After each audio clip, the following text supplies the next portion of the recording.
So, the subject is be true to yourself.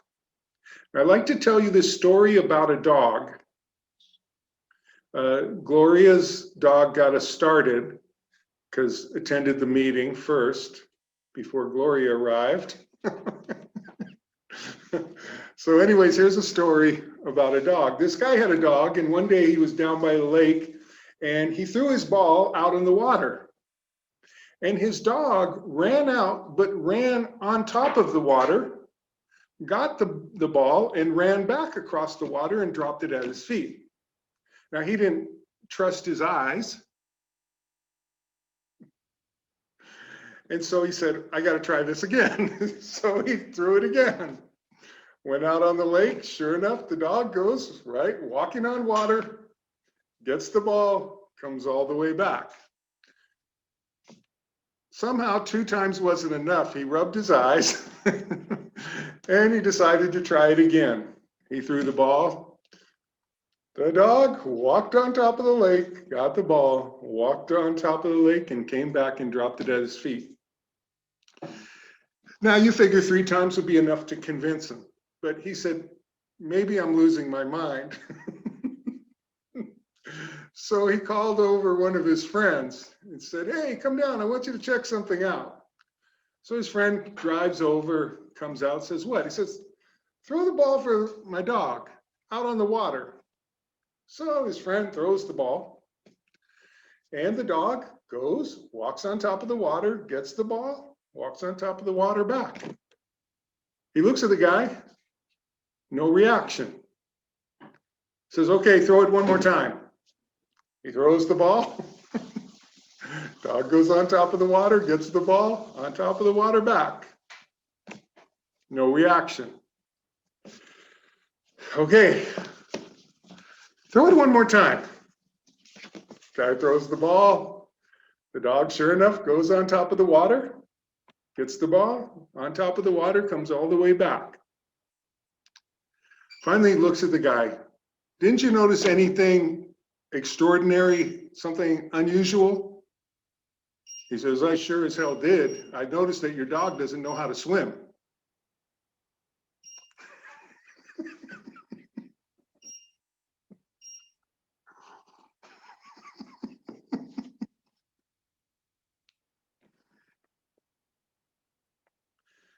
Now, this is the point of the story. We are surrounded by the majesty and miraculousness of all creation. In every cell, in every atom, in the expression all the way to the stars and back to the earth, in the plenitude of life form. I know we have to take better care of the planet, but aren't you amazed at how beautiful it is? If you're not, you need to get out more.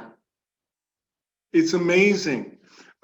Children are being born every day. The miracle of life itself, the miracle of humanity. By the way, you can see, you can hear, you can smell, you can taste, you can feel.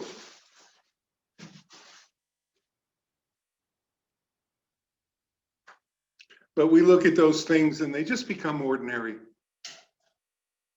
We stop being able to see. We're literally blind. We're blind, we're deaf. We can't see the wonder in front of us. And the journey to awakening is to come back to your senses and to reawaken to what's right in front of you. To see the richness of the gift that you already have, and to not search the horizon for something that you think that you don't have. And this comes to this statement, be true to yourself. Strange that we would even say it.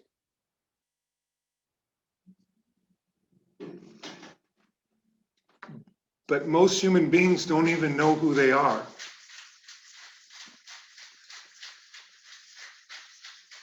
And why is this? We started with the wrong question. It's pretty much international. This is the question that no doubt you've been asked by someone, somewhere, somehow. What are you going to be when you grow up? What are you going to be? There's some problems with this. The problems are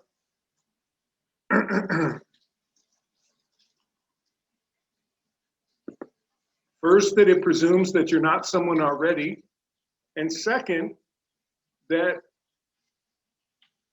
what you're seeking in life is going to be somewhere in the future.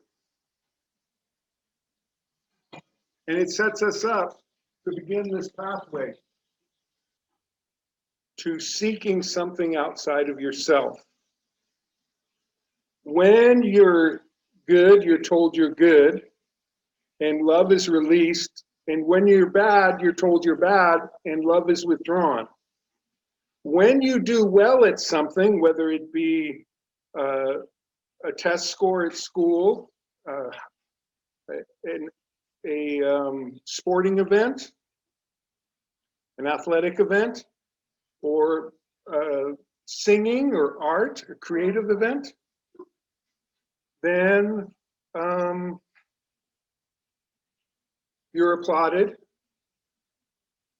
When you don't do well, often parents and teachers and even friends will kind of hang their head low.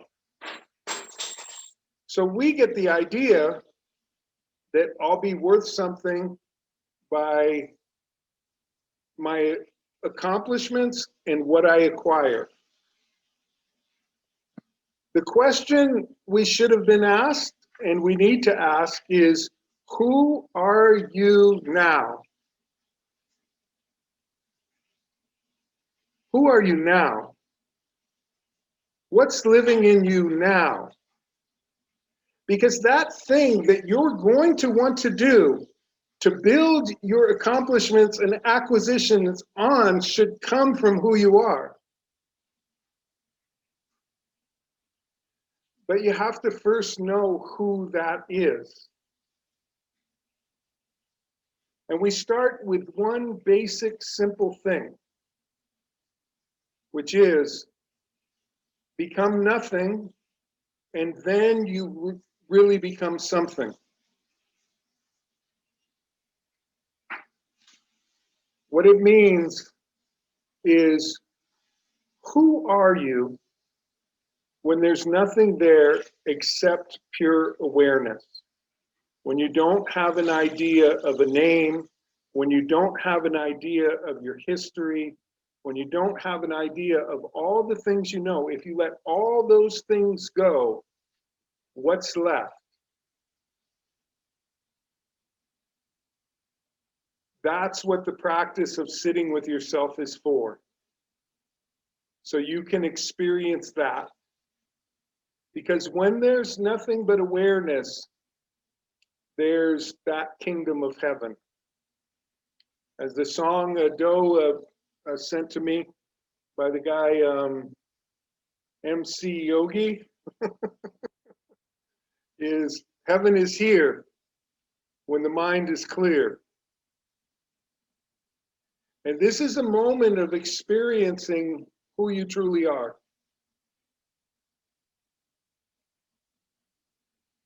And you need to come back to it again and again and again.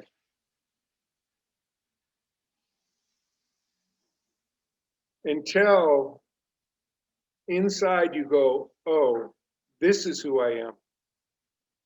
Everything else comes and goes. And now it's my good pleasure to express into life what I already have, who I already am, followed by characteristics and traits that you have specific and unique to yourself, and passions and loves that you care about in the world that are specific to you. But this is what we call expressing yourself from the essence.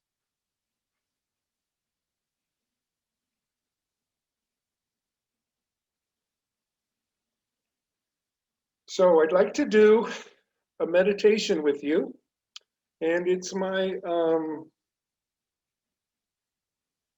overview or vision that this course will be the first part me giving a message or a lesson, the middle a meditation, and that you're interactive in, and then coming back from that and sharing and talking amongst ourselves as to what your experience was or what your insights are or what your questions are. So that would be the basic pattern of our meeting. And will be today. So let me give you this concept. That primary essence, just consider it. You don't have to accept that it's true. That primary essence, that pure awareness, is your spirit. It's like a light that emanates from within you. And it's something that is in every human being, no matter how deeply it's been buried. And as you awaken to that, you discover the essence of who you are. But that is encased in more than just a body, and also meaning your mind, your desires, your emotions.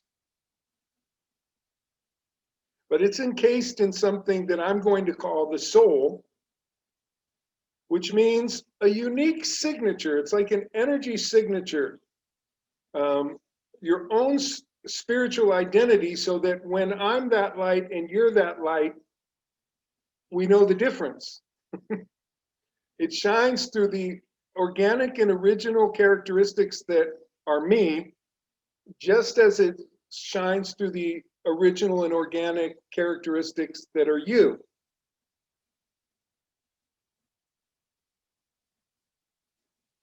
And so it's your good pleasure to shine that light through the individual lens or soul of who you are. But your soul itself has been conditioned to believe many things about itself that aren't true. And often we look to the outside world to define ourselves. And we carry that around with us. And this is why many times our light simply cannot shine. So here's the assignment. During our period of meditation, I want you to use breathing or sound or whatever works for you. And then when you feel centered in your heart, I want you to revisit a time in your life when you were between the age of 4 and 7. And I want you to visit yourself as a child doing something that you loved. And I want you to notice the qualities and characteristics that you had then. And then when we come back, we'll open to share and discuss this image. In other words, what were those quality and characteristics that were with you before you took on qualities and characteristics that were put on you and that you came to believe about yourself? Because you were fresh then. And you were just you.